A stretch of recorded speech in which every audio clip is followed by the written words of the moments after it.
আল্লাহু আল্লাহু আল্লাহু আল্লাহ আল্লাহু আল্লাহু আল্লাহু আল্লাহ আল্লাহু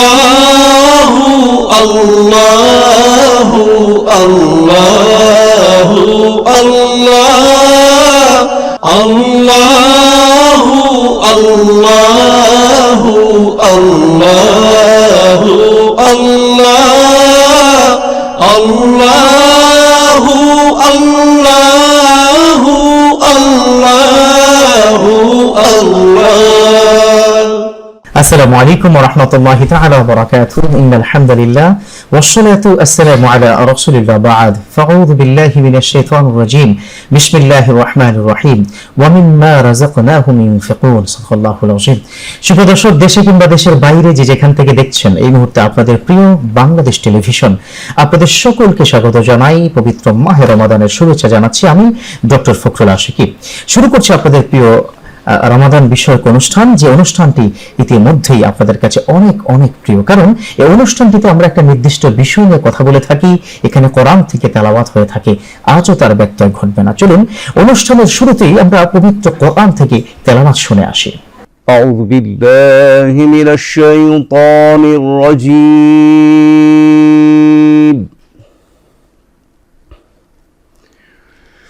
বিসমিল্লাহির রহমানির রহিম।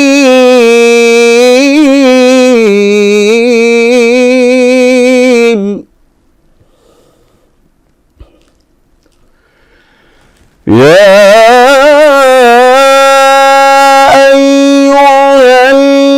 আইয়ুহাল্লাযীনা আমানু কু أنفسكم وأهليكم نارا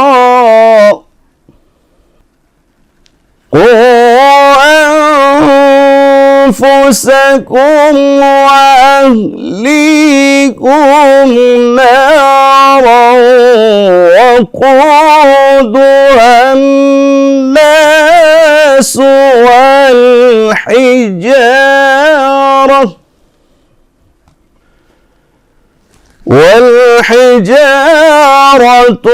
عليها ملائكة غلاظ شداد لا يعصون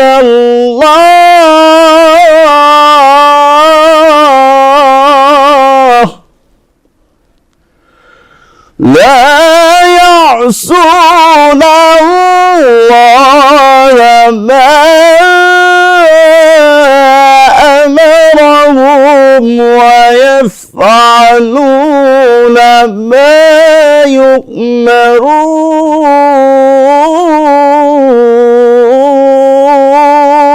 يؤمرون. يا أيها الذين كفروا لا تعتذروا اليوم. يا أيها الذين كفروا لا تعتذروا اليوم إنما تجزون ما كنتم تعملون.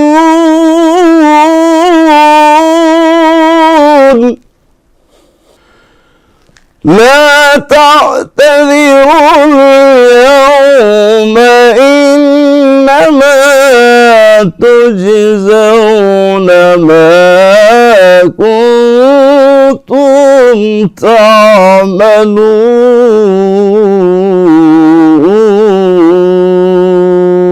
تعملون. صدق الله العلي العظيم.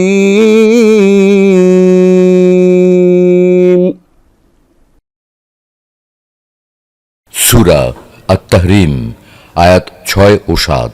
হে ঈমানদারগণ, তোমরা নিজেদেরকে এবং তোমাদের পরিবার পরিজনকে রক্ষা করো আগুন থেকে, যার ইন্ধন হবে মানুষ এবং পাথর, যাতে নিয়োজিত আছে নির্মম কঠোর স্বভাবের ফেরেশতাগণ, যারা অমান্য করে না তা যা আল্লাহ তাদেরকে আদেশ করেন, আর তারা যা করতে আদেশপ্রাপ্ত হয় তাই করে। হে অবিশ্বাসীগণ, আজ তোমরা দোষ স্খলনের চেষ্টা করো না, তোমরা যা করতে তোমাদেরকে তারই প্রতিফল দেয়া হবে। দর্শক, আজকে একটি বিষয় আমরা নির্ধারণ করতে চাই, কারণ মাহে রমাদানে এত চমৎকার একটা সুযোগ রব্বে কারীম দিয়েছে, যা আদায় করার মাধ্যমে আপনার দুটো উপকার হবে। নাম্বার 1 হচ্ছে আপনার রোজাগুলো পরিশুদ্ধ হয়ে যাবে। নাম্বার 2 হচ্ছে গরিবের সাথে উচ্চবিত্ত শ্রেণীর এই যে ঈদের যে সুন্দর আনন্দের উদযাপনের ভাগাভাগি হবে। এই দুটো কারণেই রব্বে কারীম একটা চমৎকার বিধান করেছেন, সেটা হচ্ছে সাদাকাতুল ফিতর। আজ এই বিষয়ে আমরা কথা বলতে চাইবো। দুজন সম্মানীয় মেহমান রয়েছে আমাদের বাংলাদেশ টেলিভিশন স্টুডিওতে। চলুন তাদের সাথে আপনাদের পরিচয় করিয়ে দিই। আমি ডান দিক থেকে যদি আপনাদের পরিচয় করাই, প্রথমে যিনি রয়েছেন তিনি বাংলাদেশের স্বনামধন্য প্রখ্যাত একজন আলেমে দ্বীন, আন্তর্জাতিক একজন মিডিয়া ব্যক্তিত্ব, শ্যামলী শাহী মসজিদের সম্মানিত খতিব, দুর্বাটি কামিল মাদ্রাসার সম্মানিত প্রধান মুহাদ্দিস ডক্টর মোর্শেদ আলম সালেহী। আসসালামু আলাইকুম ওয়া রাহমাতুল্লাহি ওয়া বারাকাতুহু। ওয়া আলাইকুম আসসালাম ওয়া রাহমাতুল্লাহ। ভালো আছেন? জি আলহামদুলিল্লাহ, পাক ভালো রেখেছেন। আল্লাহ শুকরিয়া আদায় করছি। তারপরে যিনি রয়েছেন তিনি আরো একজন প্রখ্যাত আলেমে দ্বীন, বিশিষ্ট ইসলামিক স্কলার, মেডিকেল স্টাফ, মসজিদের সম্মানিত খতিব মুফতি মিজানুর রহমান গওহরী হাফিজাহুল্লাহ। আসসালামু আলাইকুম ওয়া রাহমাতুল্লাহ। দুজনকে স্বাগত জানাচ্ছি। আজ 22শে রমাদান, একটু পরেই হয়তো ইফতারির সময় হয়ে যাবে, কিন্তু বিশ্বনবী যে শেষ দশকে অনেকগুলো আমলের কথা বলেছেন, অনেকগুলো কাজ বাতলে দিয়েছেন, তার মধ্যে অন্যতম কাজ হচ্ছে সাদাকাতুল ফিতর। আমি শুরুতেই ডক্টর মোর্শেদ আলম সালেহী হাফিজাহুল্লাহ আপনার কাছ থেকে জানতে চাইবো, সাদাকাতুল ফিতর বলতে আমরা কি বুঝি? আসলে সাদাকাতুল ফিতর, এই সাদাকা নামে পবিত্র কোরআনুল কারীমে রব্বুল আলামিন বিভিন্ন জায়গায় কোরআনের প্রায় 27টি আয়াত নাজিল করেছেন। কখনো এই সাদাকা শব্দের অর্থ যাকাত ব্যবহৃত, যেমন খুয মিন আমওয়ালিহিম সাদাকাতান তুতাহিরুহুম। এভাবে বিভিন্ন অর্থে রাসূলুল্লাহ সাল্লাল্লাহু আলাইহি ওয়াসাল্লাম আমাদেরকে হাদিসে ইন্ডিকেট করেছেন এই কোরআনের আয়াতের ব্যাখ্যায়। তো এই সাদাকা শব্দের অর্থ হচ্ছে দান, আর ফিতরা শব্দের অর্থ হচ্ছে খোলা, অর্থাৎ যে রোজা খোলার যে দানটা হয়ে থাকে। এই জন্য রাসূলুল্লাহ সাল্লাল্লাহু আলাইহি ওয়াসাল্লাম এখানে হাদিস বর্ণনা করেছেন, যেটি আবু হুরায়রা রাদিয়াল্লাহু তাআলা থেকে এবং আবু সাঈদ খুদরী রাদিয়াল্লাহু তাআলা থেকে বর্ণিত। রাসূলুল্লাহ সাল্লাল্লাহু আলাইহি ওয়াসাল্লাম বলেছেন যে সাদাকাতুল ফিতর লিস-সায়মি আনিল লাগবি ওয়ার রাফাস। এই সাদাকাতুল ফিতরটা হচ্ছে রোজাদারদের জন্য যে রফাস, অর্থাৎ বিভিন্ন অশালীন যে যৌনাচারমূলক কথাবার্তা বা এই ধরনের হয়েছে, বা লাগ অহেতুক কথাবার্তা হয়েছে, এই রফাস এবং লাগ অহেতুক কথাবার্তার যে ছিদ্রগুলো হয়েছে, এই ছিদ্রগুলো বন্ধ করার যে একটি মাধ্যম হচ্ছে এই সাদাকাতুল ফিতর। মানে এক কথা পরিশুদ্ধ হওয়ার জন্যই মূলত এই সাদাকাতুল ফিতর। এবং এই সাদাকাতুল ফিতরটা রাসূলুল্লাহ সাল্লাল্লাহু আলাইহি ওয়াসাল্লাম এই হাদিসের মাঝে অংশ বলছে, এটা লিত-তাইমিল মাসাকিন, এটা তোয়ামাহু লিল মাসাকিন, মিসকিনদের জন্য এটি একটি খাবারের ব্যবস্থা করা। তো কিসের জন্য এই খাবারটির ব্যবস্থা করা? যাতে করে একজন দরিদ্র হতদরিদ্র তারাও ঈদের ভাগাভাগিটা করতে পারে। যেমন ধরুন, আমরা ঈদে রকমারি খাবার গ্রহণ করা হয়, নতুন নতুন পোশাক বিভিন্ন ভাবে ব্যবহার করে থাকেন ধনাঢ্যবান ব্যক্তিগণ, কিন্তু যারা গরিব অসহায় দুস্থ তারা কিন্তু তাদের দুই একটি খাবার গুছানো তাদের জন্য খুব কঠিন হয়ে যায়। এই জন্য আল্লাহ সুবহানাহু ওয়া তাআলা পয়গম্বরের মাধ্যমে, আমাদের প্রিয় নবী সাল্লাল্লাহু আলাইহি ওয়াসাল্লামের মাধ্যমে এই গরিবদেরকে যাতে মুখে হাসি ফুটাতে পারে, তারাও যাতে বৈষম্যের শিকার না হন, এই জন্যই কিন্তু এই পদ্ধতিটা অবলম্বন আমাদেরকে করিয়েছেন। দেখুন, রাসূলুল্লাহ সাল্লাল্লাহু আলাইহি ওয়াসাল্লাম চমৎকার বলছেন, যারা মান আদ্দাহা ক্বাবলা সালাতি ফাহুয়া সাদাকা সাদাকাতুন মাকবুলা। রাসূলুল্লাহ সাল্লাল্লাহু আলাইহি ওয়াসাল্লাম বলছেন, যারা ঈদের নামাজে যাওয়ার আগে এই দানটা করে থাকে তাদের দানটা কবুল করেন রব্বুল আলামিন। আর ওমান আদ্দাহা বা'দা সালাতি ফাহুয়া সাদাকাতুন মিন সাদাকা।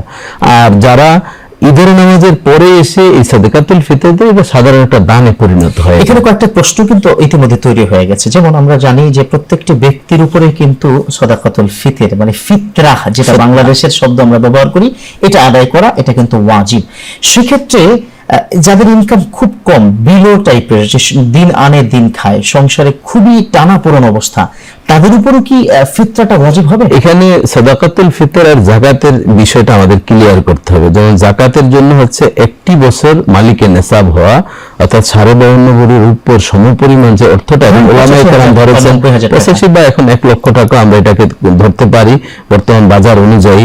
তো ধরেন 85 থেকে 90 কি 1 লক্ষ টাকা একটা বছর মালিকানায় থাকা ন্যূনতম যাদের এই যাকাতের আওতাধীন আসার জন্য। কিন্তু সাদাকাতুল ফিতরটা সেটা নয়। ঈদের দিন সকালেও আপনি যদি সূর্য উদিত হওয়ার পরেও যদি আপনার কাছে কোনো না কোনো ভাবে যদি এই 85 থেকে 90 কি 1 লক্ষ টাকার কোনোভাবে আপনি মালিক হয়ে যান, তখন আপনার উপরে এই সাদাকাতুল ফিতর ওয়াজিব যখন হয়ে যাবে, আপনার অধীনস্থ যারা তাদের উপরে অটো সিস্টেমে ওয়াজিব হয়ে যাবে। তার মানে হচ্ছে আপনার অ্যাকাউন্টে থাকতে পারে টাকাটা, কিন্তু আলটিমেটলি আপনার ফ্যামিলিতে 6 সদস্য, তাদের উপরে তাদের, এবং ইভেন যদি কোনো কাজের ছেলে মেয়ে যদি থাকে, এক কথা অধীনস্থ যারা আছেন তাদের সাদাকাটা দেওয়াও কিন্তু যিনি মালিক বা যার উপরে আরোপিত হয়েছে তার ওয়াজিব। হ্যাঁ, এখন ধরুন এমন কোন ব্যক্তি আছেন যে তার স্ত্রীও স্বাবলম্বী, কিন্তু স্বামীর মাথা হাতে অধীনে থাকে স্ত্রী, সেই হিসাবে স্বামী দিবে। আর যদি স্ত্রী বলে যে না, আমার তো দেওয়ার স্বাবলম্বী আছে, আমি চাকরি করি, আমি তো তাহলে দিতে পারে। এছাড়া সন্তানও যদি তারা চাকরিজীবী হয়, তারা তাদেরটা দিয়ে দিবে। আর যদি বলে যে বাবার অধীনে যেহেতু তারা আছে, বাবার অধীনে থাকে বালেগ হওয়া পর্যন্ত, বালেগা হওয়া পর্যন্ত, এরপরে যদি কোনো ছেলে বা মেয়ে যদি তাহলে সে তারটা দিয়ে দিবে। যে চমৎকারভাবে আপনি আলোচনা করছিলেন, আমাদের একটু মুফতি মিজানুর রহমান ওয়াহিদ হাফিজাহুল্লাহ আপনার কাছে জানতে চাইবো দুটো বিষয়। প্রথম, আপনি বলবেন যে এবছর সর্বনিম্ন ফিতরা আমরা কত দিব এবং সর্বোচ্চ কত দিব, এবং ফিতরা দেওয়ার নিয়মাবলী কি, অর্থাৎ যিনি অল্প টাকা আয় করে তার জন্য কত, যে 2 লাখ টাকা আয় করে তার জন্য কত, এটা কি কি ভিত্তিতে আমরা নির্ধারণ করেছি এটা বলবেন। 2 নম্বর হচ্ছে আমরা ফিতরাটা কি টাকায় দিব নাকি পণ্যে দিব? এবছর ইসলামিক ফাউন্ডেশন থেকে যেটা নির্ধারণ করা হয়েছে আমরা জানতে পেরেছি সর্বনিম্ন 110 থেকে 115 টাকা, আর সর্বোচ্চ 2805 টাকা। আর মধ্যবিত্ত যারা আছে তারা কিসমিসের মূল্য পরিশোধ করে এভাবে করে 800 টাকা জি, কিসমিস, খেজুর, পনির এবং জব, গম নয়, জব, এই 4টা হচ্ছে 3.5 কেজির মূল্য অথবা মূল্যমানের যে কোনো খাদ্যদ্রব্য দিতে পারে। আরেকটা প্রশ্ন করেছেন যে খাদ্য দিবে না টাকা দিবে, এটা নিয়ে একটা প্রশ্ন আমাদের সমাজে। দেখুন, ইয়ামানের গভর্নর মুআজ ইবনে জাবাল রাদিয়াল্লাহু আনহু তিনি যখন সাদকাতুল ফিতর আদায় করার কথা বললেন, তখন ইয়ামানে খাদ্যদ্রব্যের কোনো অভাব ছিল না, কিন্তু বস্ত্রের অভাব ছিল। তখন তিনি বলেছেন যে তোমরা সাদকাতুল ফিতর আদায় করো বস্ত্র দ্বারা, কাপড় দ্বারা। সুতরাং আমি যাকে ফিতরাটা দিব তার প্রয়োজনটা আমি যদি অনুধাবন করতে পারি যে তার কাপড় দরকার অথবা খাবার দরকার অথবা টাকার দরকার, যেটার দিলে তার প্রয়োজন মিটবে সেটা দেওয়ার দ্বারাই সাদকাতুল ফিতরের ওজুবাত আদায় হয়ে যাবে। এক কথায় তিনি যেটা চান, কারণ এই ফিতরা তো তিনি ভোগ করবেন, তিনি যদি মনে করেন যে একটা লুঙ্গি দিলে হয়ে গেল আমার, তাহলে তাই দেওয়া উচিত। তিনি যদি মনে করেন না আমার ওষুধ কিনতে হবে, আপনি আমাকে টাকা দিন, তাই দেওয়া উচিত। এখানে একটা প্রশ্ন এসে যায়, সাদকাতুল ফিতরের ফর এক্সাম্পল আমার টাকা এসেছে, আমার 6 জন সদস্য 500 করে 3000 টাকা, আমি কি একজন ব্যক্তিকে দিব নাকি আমি এটা 10 জনের মধ্যে ভাগ করে দেব? উত্তম হলো একজন মানুষকে দিলে যাতে তার একটা দিনের খোরাকি হয়ে যায়। আর যদি কেউ ইচ্ছা করে যে না একটা ফিতরা আমি অনেকজনকে ভাগ করে দেব, এটাও শরীয়ত জায়েজ করেছে। আর যদি মনে করে না আমার 5 জন 7 জন 10 জনের টাকা একত্রিত করে আমি একজনকে স্বাবলম্বী করার জন্য আমি দিব, 3000 বা 5000 টাকা আসে, আমি তাকে পরিপূর্ণটাও দিতে পারি। ইসলাম এই দুটো অপশনটাকে এখানে জারি করে চমৎকার করে শুনছিলাম আপনার কাছে। আমি ডক্টর সালেহী আপনার কাছে একটু জানতে চাইবো, কয়েকটি বিষয় আপনি কথা বলবেন।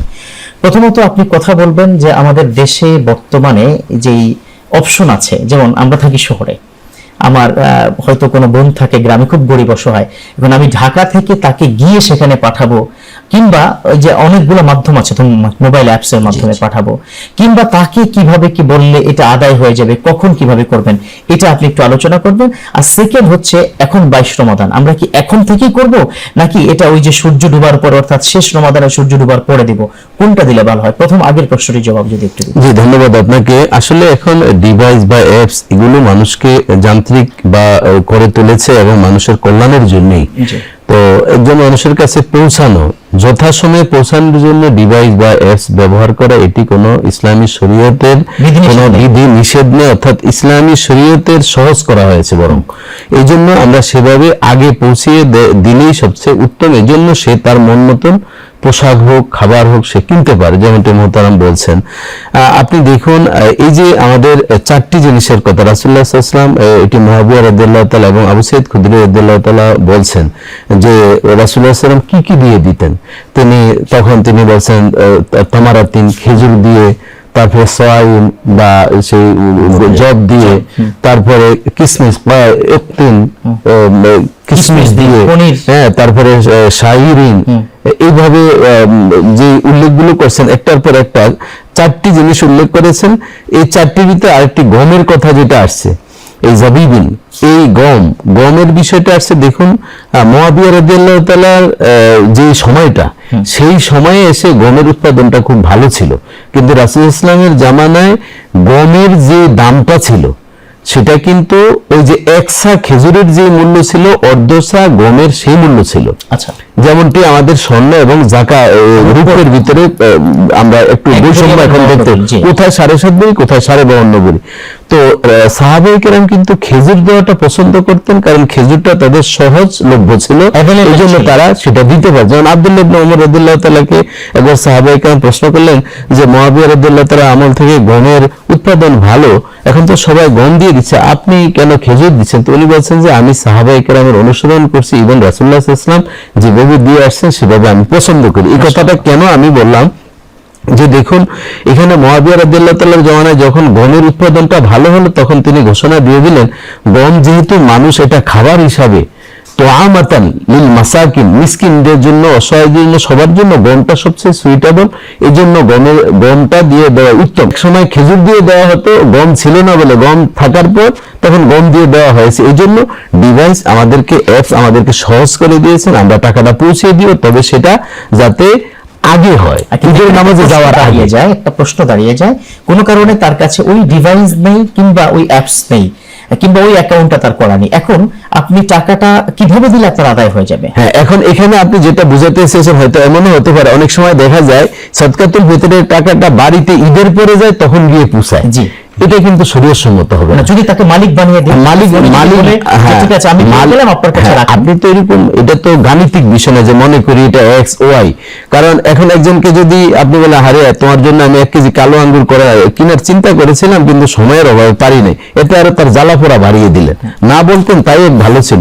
এখন তাকে আপনি যদি না পৌঁছিয়ে দিয়ে আপনি বলেন যে আমি এসে দিব, সে বলে ঠিক আছে, কিন্তু এটা কেমন যেন এক ধরনের মনে হয়, যেন সান্ত্বনা পুরস্কারের মতন মনে হয়, কিন্তু তাকে আগে পৌঁছিয়ে দেওয়াটাই উত্তম। আর যদি তার সাথে কষাকষি করে তাকে ওইভাবে বলা যায় যে আমি তোমাকে পৌঁছাবো, সে যদি মেনে বলে হ্যাঁ আমি পেয়েছি, এটা কেমন যেন ওলামায়ে কেরাম বলেন যে না, সাদকাতুল ফিতরটা তো মূলত রাসূলুল্লাহ সাল্লাল্লাহু আলাইহি ওয়াসাল্লাম, ইসলাম আমাদেরকে এই জন্য বলছেন যে গরিবরা যাতে স্বাবলম্বী হয়ে আনন্দ চিত্তে ঈদগাহে যেতে পারে, তারা খাবার খেতে পারে। এখানে দেখেন ইমাম শাফি রহমতুল্লাহ এবং ইমাম মালিক রহমতুল্লাহ আলাইহি বলছেন যে সাদাকাতুল ফিতর শুধু খেজুর নয়, যে ব্যক্তি যেই কোয়ালিটি, যে অর্থনৈতিক অবস্থায় রয়েছে, সে সেই জিনিস দিয়ে দিবে। কিন্তু পরিতাপের বিষয়, আমাদের বাংলাদেশে A to Z দেখবেন ইসলামিক ফাউন্ডেশন থেকে সর্বনিম্ন যে ঘোষণা দেওয়া হয় সেটার প্রতি দেয়। আসলে কিন্তু এটা না, আপনি কিসমিস হোক এবং আপনি পনির হোক, এবং এখানে দেখেন আরেকটি বিষয়, ইমাম আহমদ ইবনে হাম্বল রহমতুল্লাহ আলাইহি তিনি বলেছেন খেজুর দিয়ে যদি কেউ দেওয়ার চিন্তা করে, তাহলে যাতে আজওয়া খেজুর দিয়ে দেয়,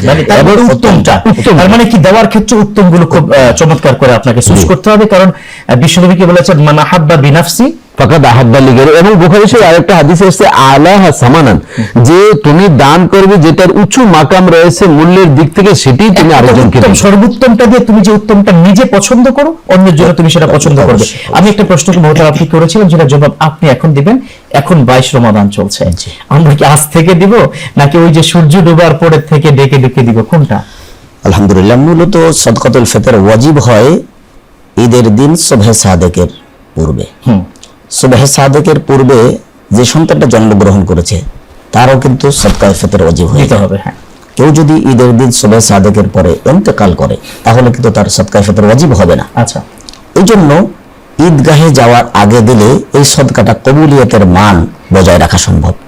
যদি কেউ আগে দিতে চায়, এই 22 রমজান হয়ে গেছে, এখন থেকে সে দিতে চায়, অথবা পূর্বে দিয়েছেন, তারও সদকা আদায় হয়ে যাবে। কিন্তু এক হিসেবে তো এটাই অথেন্টিক না। আজকে 22 রমাদান আজকে থেকে যদি দেওয়া শুরু করে, তার যদি একটু কাপড় কিনা দরকার আছে না, যে ফ্যামিলিতে অনেক দিন ছেঁড়া কাপড় পরে আছে, কিংবা তার যে আপনার আমরা সেমাই চিনি বা একটু মুখরোচক যে খাবারগুলো ঈদের জন্য একটু আগে দিলে বেটার। জি জি, মূলত সদকাতুল ফিতর দেওয়ার মূল উদ্দেশ্য হচ্ছে ঈদের দিনের আনন্দটা সবাই ভাগ করে নেওয়া।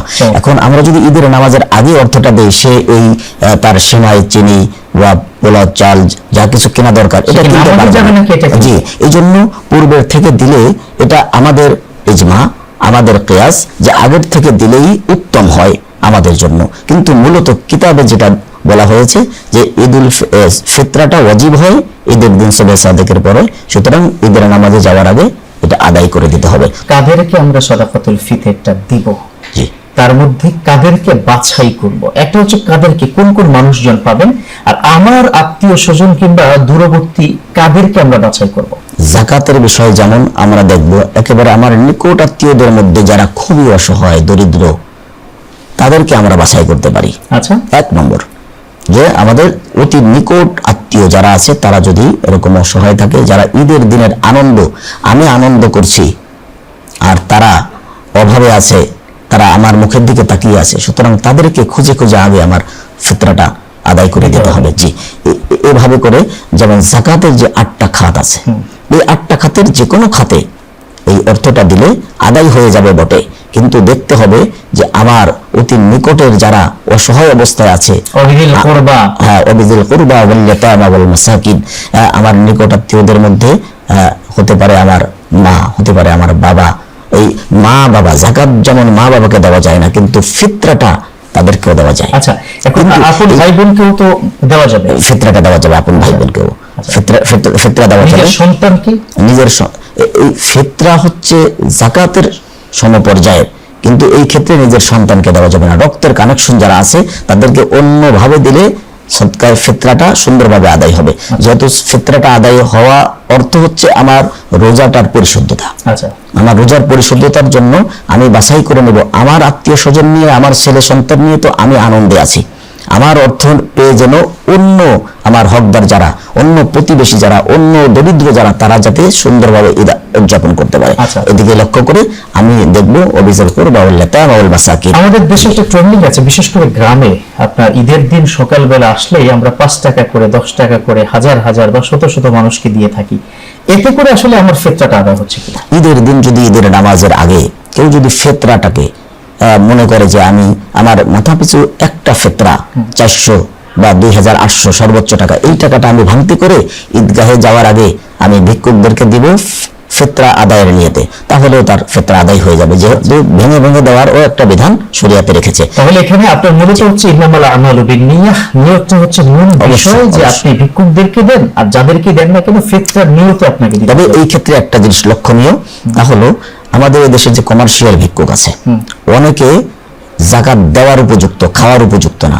যদি আমার মনের অজান্তে আমি এইরকম যাকাত দেওয়ার উপযুক্ত, অর্থাৎ মালিকে নিসাব একজন ভিক্ষুককে দিয়ে দেই, তাহলে আমার যাকাতও আদায় হবে না, আমার ফিতরাটাও আদায় হবে না। এটা আমরা একটু অবশ্যই এই ক্ষেত্রে একটু যাচাই করে দিই। ইনশাআল্লাহ অনেক অনেক ধন্যবাদ জানাচ্ছি আপনাকে এবং ডক্টর মুর্শিদ আলম সালেহী, আপনাদের দুজনকে এসেছেন এবং ফিতরা নিয়ে খুব চমৎকার মেসেজ গোটা জাতির সামনে দিয়েছেন, এই জন্য বারাকাল্লাহু ফিকুম। আলহামদুলিল্লাহ, শুকরান। প্রিয় দর্শক, এতক্ষণ পর্যন্ত আমরা যে ফিতরার কথা বলছিলাম, ফিতরাটা এটা যে কত গুরুত্বপূর্ণ বিষয় তা নিশ্চয়ই দুটো মেসেজের মাধ্যমে আপনারা ক্লিয়ার হয়েছেন। প্রথম কথা হচ্ছে, ফিতরা দিলে আপনার যে রোজা রেখেছেন নিশ্চয়ই তার মধ্যে ভুল ত্রুটি হয়েছে। আমরা রোজা রেখে কিন্তু প্রতিদিন অহরহ গুনাহ করি, আমরা কিন্তু সগীরাও করি, কবিরা গুনাহ করি। এই পুরো বিষয়টাকে রেকটিফাই, পিউরিফাই, পরিশুদ্ধ করার জন্য অবশ্যই আপনি মাথা পিছু কমপক্ষে 115 টাকা থেকে সর্বোচ্চ 2805 টাকা আপনারা দিবেন ইনশাআল্লাহ তাআলা। তবে এক্ষেত্রে একটা বিষয় সবসময় কি মাথায় রাখতে হবে, নিজের নিকটতম ব্যক্তিদেরকে সবার আগে দেওয়ার চেষ্টা করব। দর্শক, আমরা যারা ফিতরা দেওয়ার কি নিয়ত করেছি, এখন থেকে দেওয়ার শুরু করব। আসুন, ইফতারের পূর্ব মুহূর্তের দোয়া আল্লাহ ফেরত দেয় না, আমরা দোয়া করি দেশের জন্য, মুসলিম উম্মার জন্য। দোয়া করবেন ডক্টর মুর্শিদ আলম সালেহী। আল্লাহুম্মা আমিন। রব্বানা যালামনা أنفسنا وإن لم تغفر لنا وترحمنا لنكونن من الخاسرين ربنا آتنا في الدنيا حسنة وفي الآخرة حسنة وقنا عذاب النار رب ارحمهما كما ربياني صغيرا رب العالمين পবিত্র মাহে রমাদানের রহমত মাগফিরাতের দিনগুলো শেষ হয় কুমিনার জাহান্নাম থেকে মুক্তির দুদিন আমাদের মাঝ থেকে বিদায় নিয়ে যাচ্ছে 22 রমাদান।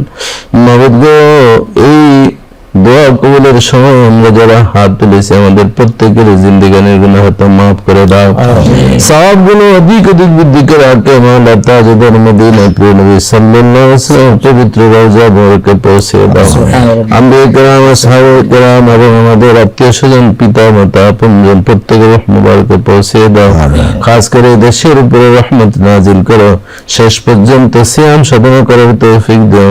লাইলাতুল কদরের বরকত আমাদের দান করে দিও। সুবহান রাব্বিকা রাব্বিল ইজ্জাতি আম্মা ইয়াসিফুন ওয়া সালামুন আলাল মুরসালিন ওয়া আখির কালিমাতুল মুতিন লা ইলাহা ইল্লাল্লাহু মুহাম্মাদুর রাসূলুল্লাহ। আল্লাহু আল্লাহু আল্লাহু আল্লাহ